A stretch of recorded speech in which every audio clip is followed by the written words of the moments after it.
Hey everybody. Wow, that did not go the way I expected it to. This is live on a Chromebook. So the video quality may not be as big as it normally is, but there you go. Hi everybody, welcome to our last Friday current event stream. There you go. Let's get right to the news. First piece of news today, Twitter, you know that thing that the president talks to us all on?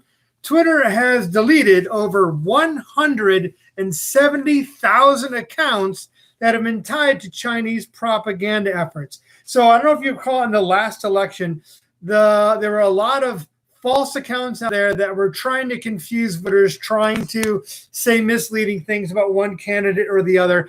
And we, after some time, did some research and discovered a lot of them were as a result of a Chinese malicious hackers. We actually think it was a government agency. We actually think it was a military team that was deliberately doing this. Although Russia, of course, denies everything, even though we literally know who the names of the people who were doing it and what building they were operating out of.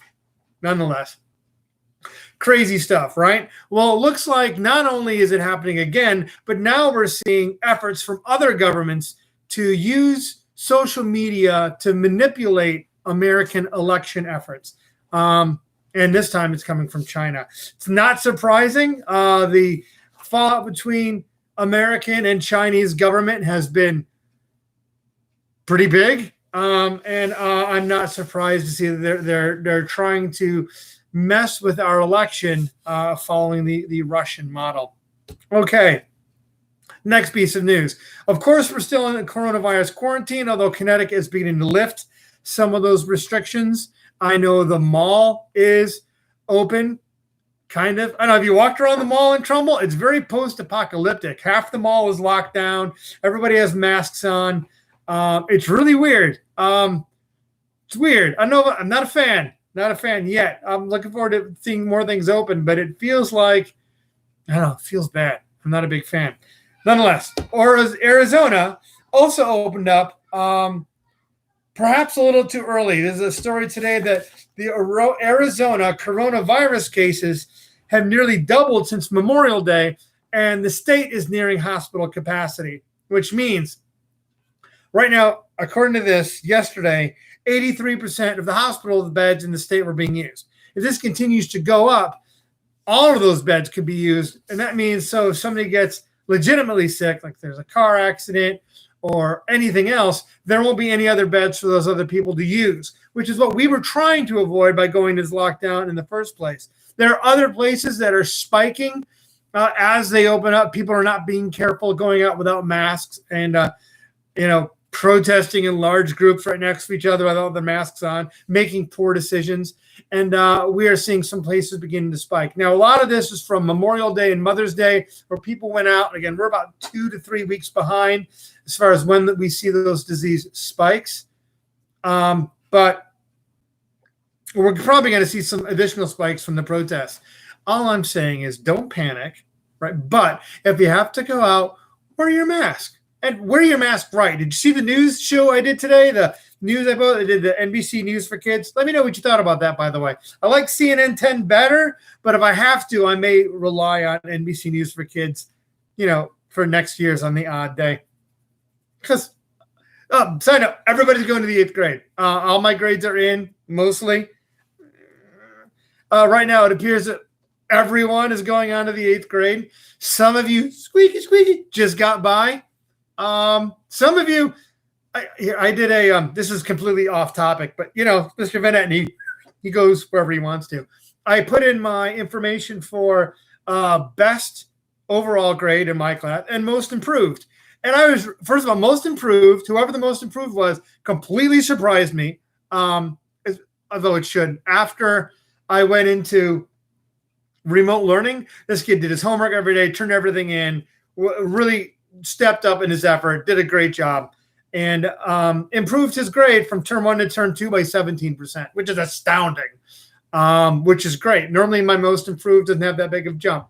So those of you that really stepped up during remote learning and just did your best, I appreciate it. And we're going to notice one of you. All right, Arizona. We don't need that one anymore. Oops, did I toss 2 stories? No, I just tossed one. All right. Okay, the president is opening up his rallies again, right? I look like a real news person shuffling my papers, right? So how am I going to do this? Sorry, I'm kind of trying to get my computer back. My actual computer's right over here, trying to get it up and running so I can do the Zoom thing. Anyway, President Trump is opening up his rallies, his election rallies, right? And his first rally is opening in Tulsa, Oklahoma,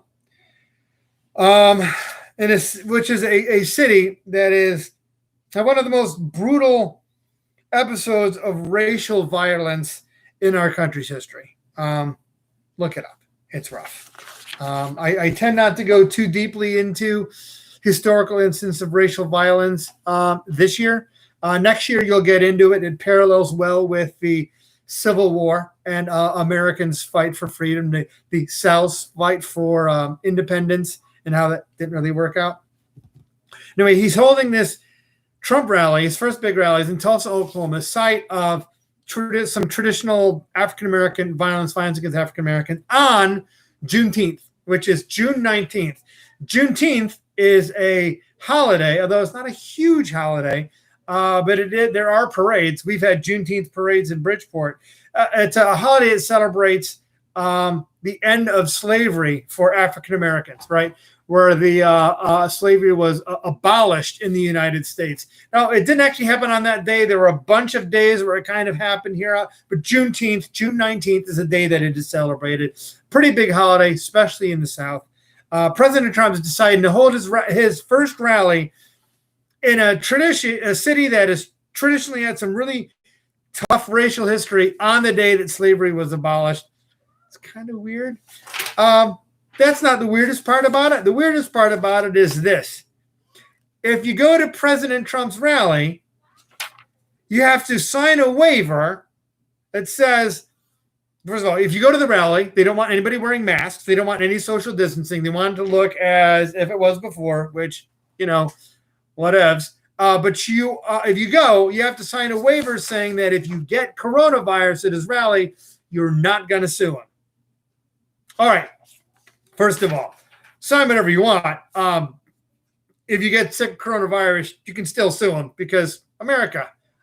They can toss that out pretty quickly. Second of all, wow, it doesn't really feel like he's very confident about coronavirus at his own rallies. It looks really bad. But a lot of the folks that believe in President Trump or like what he has to say would maybe be interested in like defying the odds and appearing brave. But you've got to understand, if you're one of those folks, you can take a risk. Fortunately, none of us live in Oklahoma. So I don't have to worry about any of you guys going out there and getting sick and doing that. Speaking of weird moments in our racial history, Confederate statues. Okay, so you may have seen on the news, there's lots of Black Lives Matter folks went from asking for these statues to come down to actually knocking and pulling these statues down. There's been some pushback. What are you doing? These things are a part of our history. You can't hide our history. Yeah, but these statues weren't put up, right, when the Civil War was going on in the 1860s to honor people in the South who were standing up against what they thought was a bully government.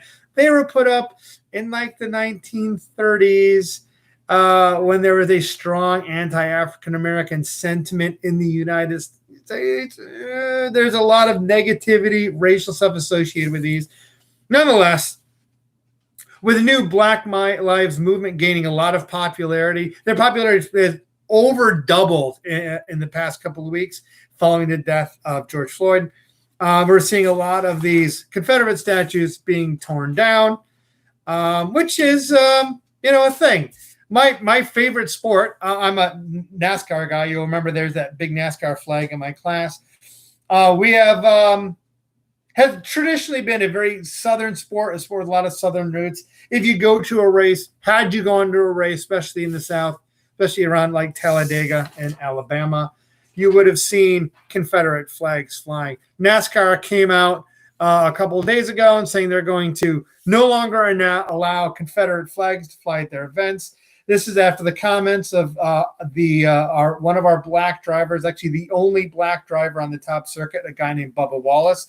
Check out Bubba Wallace, by the way. He's a really cool guy.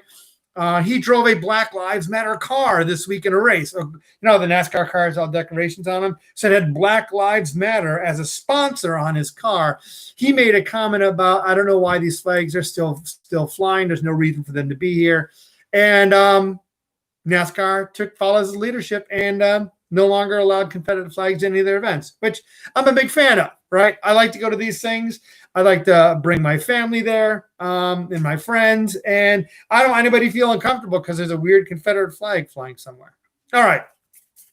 That's what I got on news. There's more stuff going on out there. One more piece because it's Mr. Vanette and you can't get away with not video games.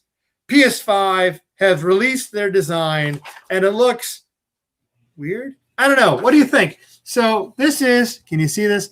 This right here is the new PS5. This is not a great printout because my printer lost the ability to print color. Just I'm out of color ink. What can you do? But it's this big, tall, white and black thing. It's huge. It's so this is the PS4 Pro, significantly taller than that by about 4 inches. This is the Xbox Series X, a big blocky looking thing. It's significantly taller than that. I think it's an interesting design. I think it'll look really great for a couple of years, and then it's going to look really dated a few years later. Just my prediction.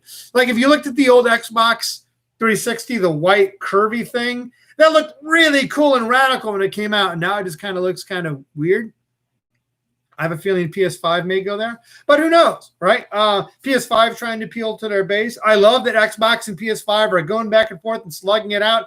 It means that those prices are going to be as low as they can be to be competitive. It's still going to be pricey. I would not be surprised if we're looking at $400 or more for a brand new console, which is rough because I've been good. I don't know if I've been that good. We'll see. But, you know, exciting. We got some consoles coming out. Kind of a weird time, right? We'll see the economy rebounds by then. We'll see what Christmas is going to look like next year. That's all I've got for current events today. Thank you for tuning into my current event stream. Your comments are wildly distracting if you're trying not to pay attention to them. But I hope you've enjoyed this, and I'm going to now transfer over to my Zoom account, and we'll have my live Zoom feed. So I'll see you over there in just a moment. Thanks for coming out. Talk to you guys later. Bye.